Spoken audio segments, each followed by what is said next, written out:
Cinema 5D at NAB 2017 is brought to you by B&H, the professional source for all your video needs. Tilta, arm your camera. Fujinon, ultimate optical performance. G Technology, storage solutions for any stage of your workflow. And Olympus OMD, revolutionary in every way. Hi, I'm Johnny from Cinema 5D, and I'm here with Stu from Blackmagic. Hi, Stu. Hey, how you doing? Are you okay? Always good. You had a major announcement, which is the DaVinci Resolve 14, but also some smaller announcements. Can we just do a quick recap of what's new?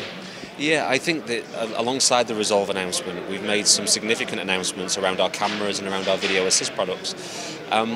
One of the things that a lot of people will be finding out this morning is that for some time now, your camera, your Ursa Mini Pro, has actually had Bluetooth in it, but it's been a feature that's not actually being enabled.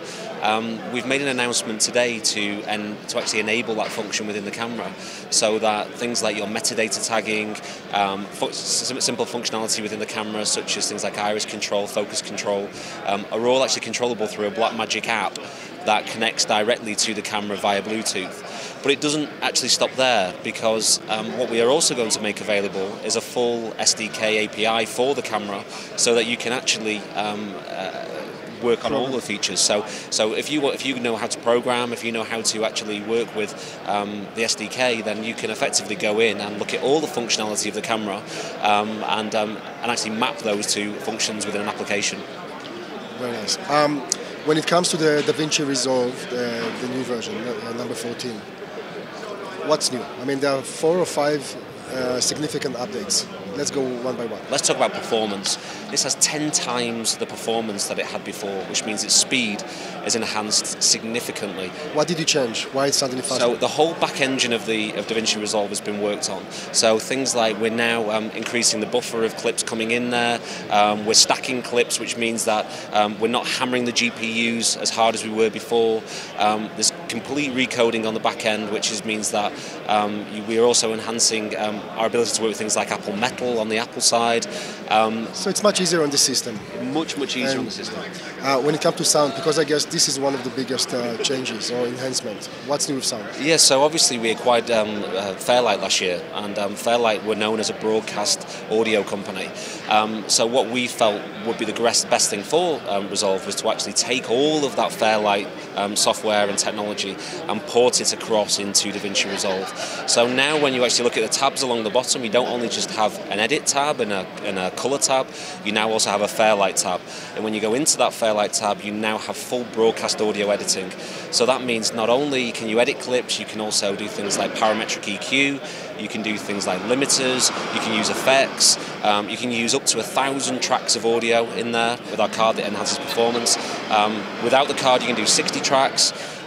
So audio now is a massive part of Resolve, and I think that what makes that interesting for most people is that in the past what would happen is you would have to export your project out and send that to an independent audio editing tool, whereas now it all lives inside Resolve.